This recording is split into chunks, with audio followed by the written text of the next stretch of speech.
خليك في الأمان وحافظ على فلوسك.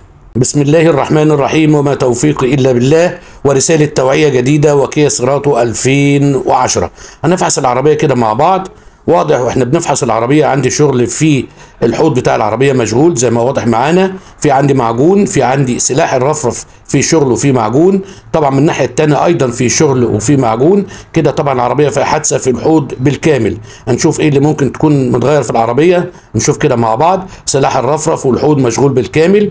وطبعا هنا فردة الشاسيه ايضا متغيرة. يبقى انا عندي كده شغل وفي تغيير في فردة الشاسيه. في شغل هنا في الكارترات زي ما واضح معانا.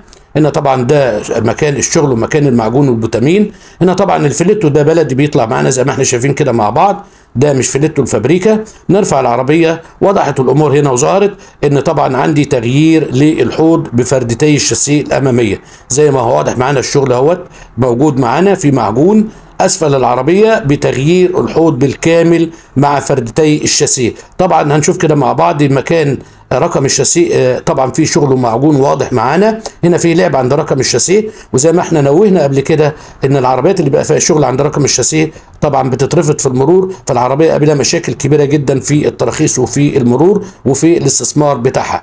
كان معكم عبد الوهاب الخطيب من مركز الخطيب لفحص السيارات بمدينة نصر. دمتم في رعاية الله وأمنه، والسلام عليكم ورحمة الله وبركاته.